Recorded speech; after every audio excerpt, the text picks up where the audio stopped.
स्वागत है आप सभी का मेरे YouTube चैनल एजुकेशनल स्टोरी में। आज की कहानी है मालती जोशी जी की कहानी और वह खुश था। अगर आपको हमारी कहानी पसंद आए तो कृपया हमारे चैनल को लाइक एंड सब्सक्राइब ज़रूर करिएगा। कहानी शुरू करते हैं। भारत के आप प्रसिद्ध जादूगर श्री नयन मनोहर शर्मा के कर्तव्य देखने के लिए आवश्यकता है रसिक दर्शकों की। उम्मीदवार मेरे गरीब खाने पर शाम को सादर आमंत्रित हैं। प्रदर्शन के पश्चात ढेर सी मिठाई खाना सबके लिए अनिवार्य होगा। जो सज्जन अपने को इस योग्य न समझे वे कृपया आने का कष्ट न करें। प्रार्थी भुवन मनोहर शर्मा। और भुवन ने देखा कि उसके हस्ताक्षर के पास स्याही का एक बड़ा सा धब्बा पड़ा हुआ था। उसे ठीक से याद था कि नहाने के लिए उठने से पहले जब उसने यह निमंत्रण पत्र तैयार किया था तब वह बिल्कुल साफ था। आज की सारी सुबह और ढेर सारे कागज़ इन 4 पंक्तियों की भेंट चढ़ गए थे। खूबसूरत बेल से सजाकर हरी स्याही से सुंदर अक्षरों में जब वह निमंत्रण पत्र लिख चुका था तो उसकी गर्दन दुख आई थी, पर वह खुश था कि उसकी मेहनत सफल हुई है और इस जरा से स्याही के धब्बे ने उसकी सारी मेहनत मिट्टी कर दी थी। सहन से वह धब्बा उसका मुंह चिढ़ा रहा था। भुवन की आंखों में आंसू आ गए। फिर से इतना सिर खपाने का उसमें हौसला बाकी नहीं था और फिर इतना समय भी कहाँ था। मुश्किल से किताबें समेट पाया होगा कि रसोई से माँ ने खाने के लिए आवाज़ लगा ली। रसोई प्यारी प्यारी खुशबुओं से महक रही थी। माँ ने खास उसकी पसंद का भोजन बनाया था, पर उत्तेजना के कारण उससे खाया नहीं जा रहा था। और कोई दिन होता तो माँ पूछ पूछ कर हैरान हो जाती, पर आज तो वह नई चाची को भुवन के किस्से सुनाने में खोई हुई थी। और सुनो तो बहू, भुवन की थाली में ढेर सी पूड़ियाँ डालते हुए माँ ने कहा, छोटा सा था ना जब यह पागल, तो सोचता था कि जन्मदिन आएगा तो एकदम बड़ा हो जाएगा। बस दिन भर अपने को नापता और बाबूजी के जूते पहन पहन कर देखता कि छोटे तो नहीं पड़ रहे हैं। क्यों भैया? चाची ने अपनी चांदी की घंटियों वाली हंसी बिखेरते हुए कहा। भुवन इस कदर झेप गया कि उस शर्म का बहाना लेकर एकदम थाली छोड़कर ही उठ गया। माँ की चौकस नज़रों से बचने का और कोई उपाय भी तो न था। रसोई घर के मधुर वातावरण में उसका मन कुछ हल्का हो गया था, पर सड़क पर आते ही उसका दिमाग उसी एक बात के आसपास चक्कर काटने लगा। माँ से यह कह सकता तो शायद उसे कुछ राहत मिलती, पर चाची के सामने कुछ कहने की इच्छा ही नहीं हुई। उसे पक्का विश्वास था कि भोलू के सिवाय कमरे में और कोई नहीं आया था। यह उसी की शरारत थी। भोलू उनकी मेहरी तुलसी का लड़का था, यही कोई 10-11 साल का।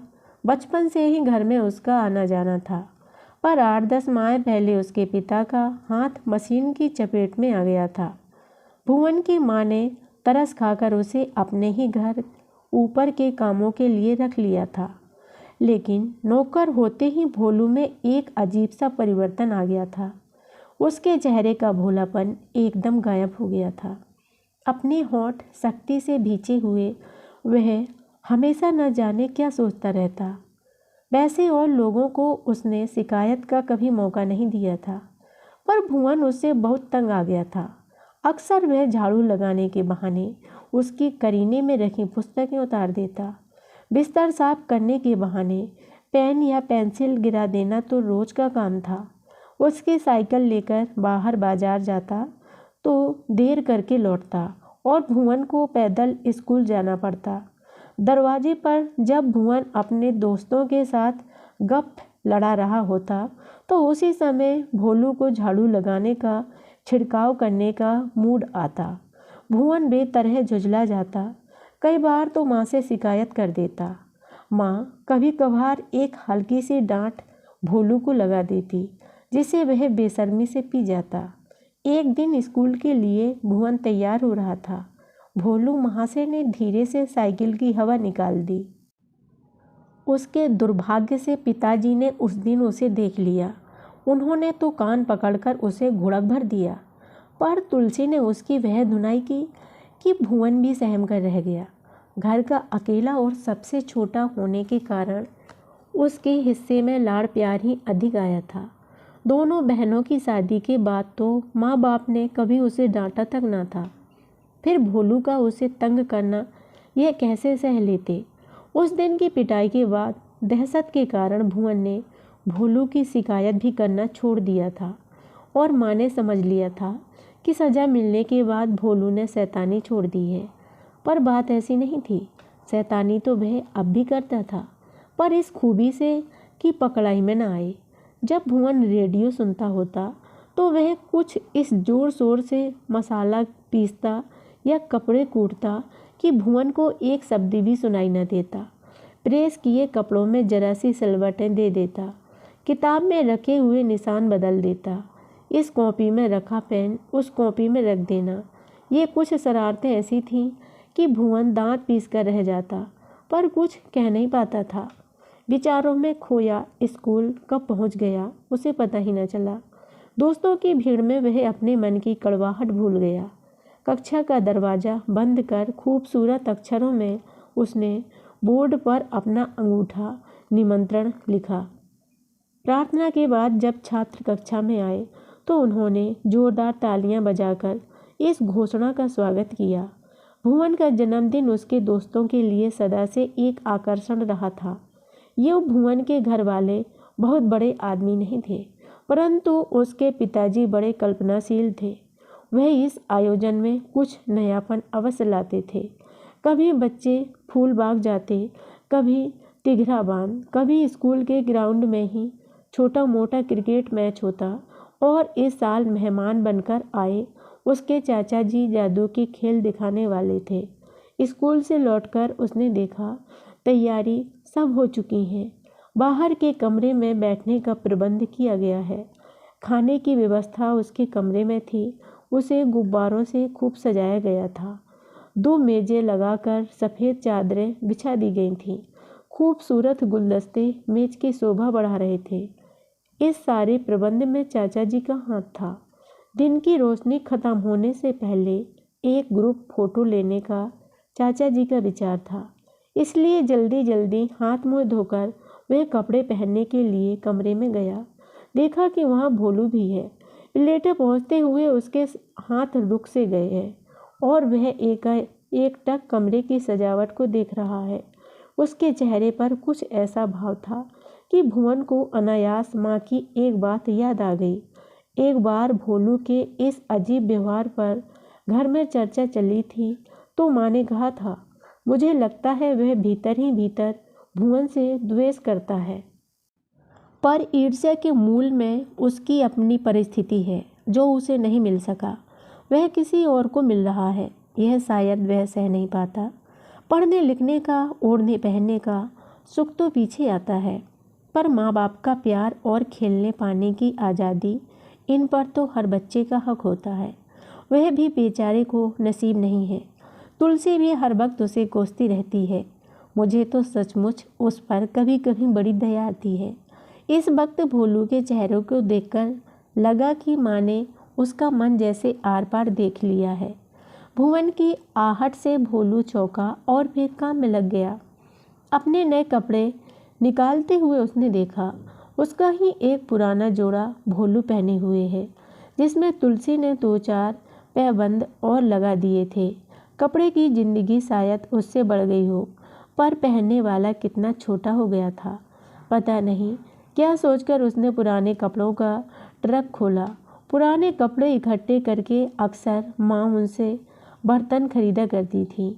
उन्हीं में से एक पजामा और एक कमीज निकालकर उसने भोलू से कहा, भोलू जा झटपट हाथ मुँह धोकर यह कपड़े पहना। बाथरूम में मेरा पुराना कंघा रखा है, जरा बाल भी ठीक कर ले। जल्दी आना, नहीं तो सूरज डूब जाएगा और तेरी तस्वीर नहीं खिंच पाएगी। भोलू जैसे पंख लगाकर कमरे से भागा। भुवन झटपट तैयार होकर बाहर आया और मित्रों के स्वागत के लिए खड़ा हो गया। मित्र एक एक कर आते जा रहे थे। 6 बजने में जब कुछ ही मिनट रह गए थे, चाचा जी ने ग्रुप फोटो के लिए फोलाइन की आज्ञा दी। तभी सबने देखा भोलू अपने नए कपड़ों में लजाते चले आ रहे थे। कपड़े कुछ बड़े पड़ गए थे और सिर में तेल भी ज़रूरत से ज़्यादा था, पर उसके चेहरे की ताजगी बता रही थी कि वह हाथ मुँह धोकर नहीं, नहाकर आया है। उस शाम का कार्यक्रम बड़ा जोरदार रहा। चाचा जी का जादू, पिताजी का आतिथ्य, माँ और चाची की बनाई हुई मिठाइयाँ, सभी कुछ इतना अनुपम था कि लौटते हुए हर बच्चे के चेहरे पर तृप्ति की मुस्कान थी। सबसे ज़्यादा खुश था भोलू। आज उसने भुवन के दोस्तों के साथ फ़ोटो खिंचवाई थी। भुवन ने अपने पास बिठाकर जादू के खेल उसे समझाए थे। दोस्तों के सामने उसके गाने की खूब तारीफ की थी।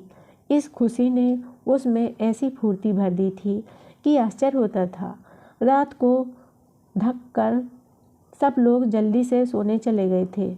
सिर्फ माँ ठाकुर जी के सामने बैठी थी।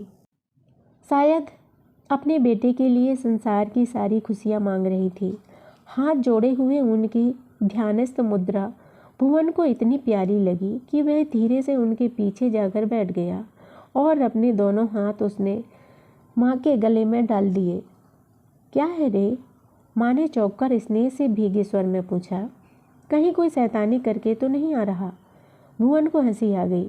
बचपन में शरारतें करने के बाद माँ के दरबार में पेश होने का उसका यही तरीका था। माँ, आज मेरे हाथ से एक नुकसान हो गया। मैंने भोलू को एक जोड़ा कपड़े दे दिए, तुमसे बिना पूछे। नाराज़ तो नहीं हुई ना? नाराज़ होंगी यह जानता तो तू दे सकता था क्या? पागल हुआ है ये, और उसमें नुकसान की क्या बात है? मुश्किल से एक कटोरी आती, उसके मुकाबले में भोलू की खुशी ज़्यादा बड़ी है। लेकिन माँ, यह एक जोड़ी कपड़ों की खुशी कितने दिन चलेगी? उससे किसी की ज़िंदगी पार नहीं हो सकती। क्या कह रहा है तू? तो एकदम फिलोसफर बना जा रहा है। सच कह रहा हूँ माँ, आज मेरे मन में एक बात आ रही है, कहूँ? मजाक तो ना बनाओगी? तू कह तो, माँ ने कहा। मैं सोचता हूँ आज के आयोजन में हम लोगों ने जितना खर्च कर डाला, इस रकम में तो एक बच्चे की साल भर की पढ़ाई निकल सकती है। तू क्या भोलू की पढ़ाई के लिए सोच रहा है? पर इस समय तो उसके परिवार के लिए उसकी तनख्वाह ही ज़्यादा महत्व रखती है बेटा। तो मैं उसे रोज़ सुबह 1 घंटा पढ़ा दिया करूँगा। भुवन ने उत्साह में भरकर कहा। अगले महीने तुम मुझे जेब खर्च मत देना, उसके लिए किताबें मंगवा देना। आज उसके लिए बड़ी ममता उमड़ रही है। आज शाम उसे जादू समझा रहा था ना, तब मैंने देखा कि उसमें सीखने की कितनी लगन है। इतनी जल्दी पिकअप कर लेता है कि हाँ, लड़का तो वह जहीन है। पर तुम्हारा भी तो बोर्ड का इम्तिहान है, माँ ने याद दिलाया। प्लीज माँ, रोको मत, भुवन ने अनुनय भरे स्वर में कहा।